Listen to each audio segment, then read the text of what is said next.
It was supposed to be a simple morning. The kind of morning that starts with quiet confidence and ends in triumph. The sun rose gently over the suburbs of Atlanta, brushing the streets in gold. Dr. Marcus Hale adjusted his tie as he drove, glancing at the small mirror above his dashboard. In the back seat, his 6-year-old son, Caleb, slept peacefully, clutching a faded brown teddy bear. Marcus smiled. Today was a big day. His first day as head of cardiothoracic surgery at St. Benedict Memorial Hospital, and Caleb's first day at his new school. A new beginning for both of them. But just as the music on the radio softened and the road opened ahead, flashing red and blue lights erupted in the mirror. The kind of lights that make your stomach twist, even when you've done nothing wrong. Marcus's hands tightened on the steering wheel. He eased the car to the side, signaling calmly.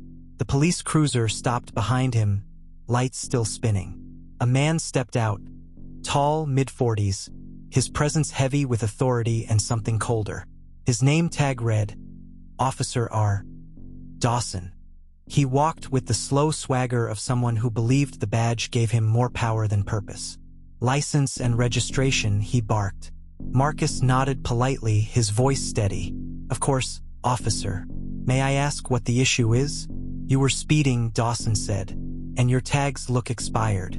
Marcus frowned faintly. That can't be right. I renewed them last month. Don't argue, Dawson cut in sharply. Step out of the vehicle. Marcus hesitated for a moment. Officer, my son's in the back seat. He's asleep. Can I said step out of the car. The words cracked like a whip. Marcus unbuckled his seatbelt, his every movement slow, deliberate, peaceful. He stepped out into the morning air, the sound of passing cars whispering in the distance. Dawson circled the sedan like a hawk watching prey. Whose car is this? Mine, Marcus replied evenly. Registered in my name. That's so? Dawson smirked. You make a lot of money doing what, exactly? I'm a surgeon, Marcus said quietly. The officer scoffed. Sure you are. Marcus stayed silent. He'd seen this look before, the one that measured worth in color, not character. Dawson leaned closer, his breath sharp. You know, I've seen your type before. Fancy car, nice suit. Think you're better than the rest of us. Marcus's eyes flicked to the rearview mirror. Caleb was awake now, his small face pale with confusion. Officer, please, Marcus said softly. You're scaring my boy. Then maybe you should have thought of that before breaking the law. Dawson moved toward the trunk, popped it open without consent, and began rummaging. He shoved aside Marcus's medical briefcase, a folder of patient notes spilling out. The briefcase tag read, Dr. M. Hale, MD, St. Benedict Memorial Hospital. Dawson froze for a moment, then covered his uncertainty with arrogance. He keyed his radio. Unit 12.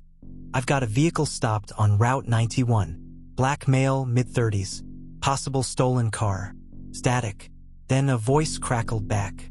Copy that, but be advised. The vehicle matches the registration of Dr. Marcus Hale. He's expected at the mayor's ceremony this morning. Silence. The color drained from Dawson's face, but his pride wouldn't let him stop. Stay right here, he said, his tone unsteady. Don't move. Marcus simply nodded. Of course, officer. Minutes later, another patrol car arrived. A young female officer stepped out, eyes cautious. Everything all right here? She asked. Routine stop, Dawson replied too quickly. Possible discrepancy. The young officer's gaze dropped to the medical ID tag still glinting beside the road. A discrepancy? Huh? Marcus's son whimpered softly from the back seat. Daddy?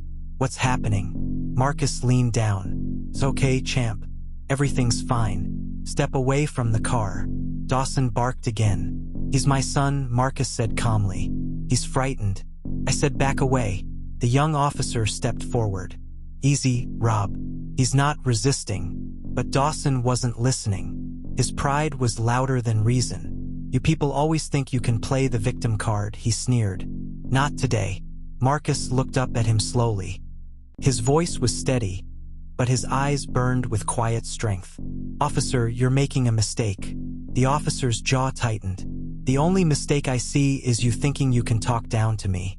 Before either could speak again, a sharp female voice cut through the tension. "Officer Dawson." Everyone turned. A black SUV had pulled up behind the patrol cars.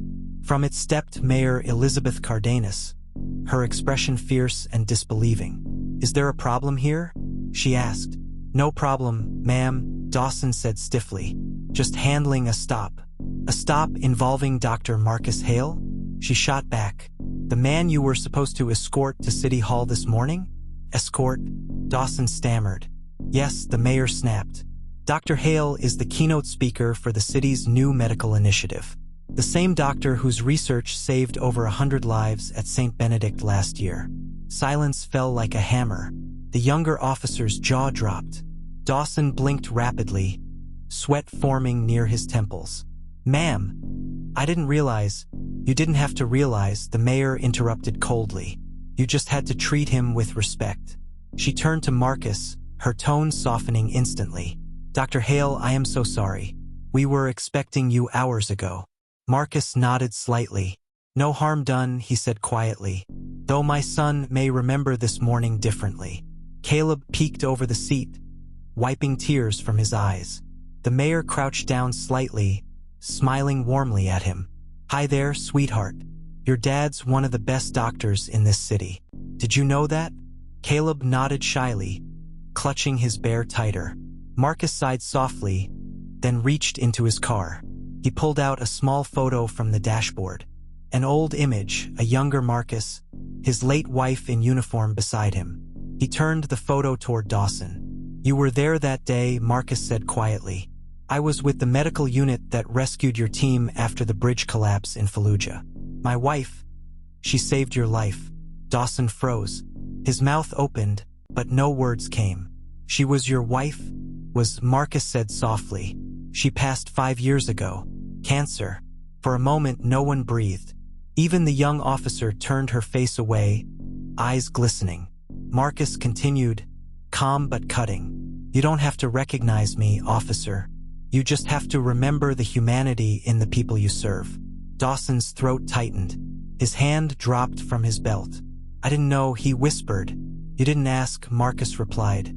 The mayor stepped closer, her expression like steel. "Officer Dawson, return to your vehicle. Effective immediately, you are suspended pending review."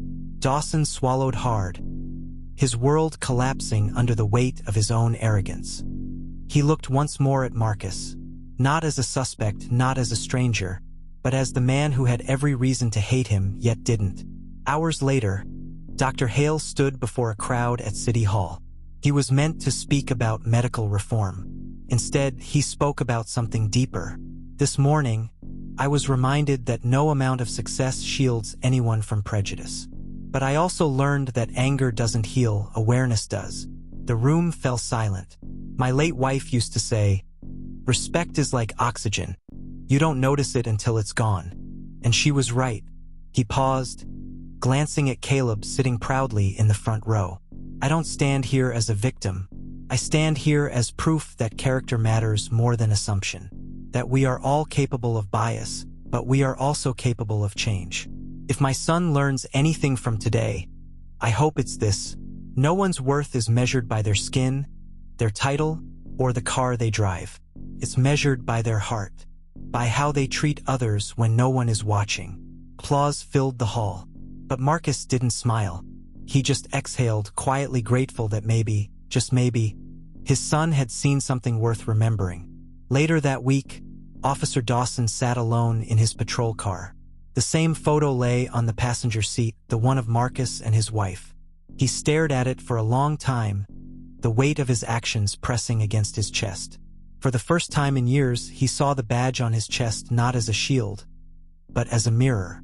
Days later, he requested reassignment to community outreach. It wasn't redemption, but it was a start.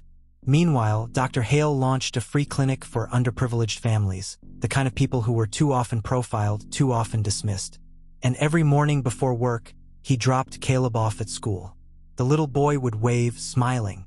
"Be kind, Daddy." Marcus would smile back. "Always, son. Always. Because respect costs nothing, but it changes everything. Prejudice may wear a uniform, a title, or a smile, but justice always finds a way to unmask it. And humanity?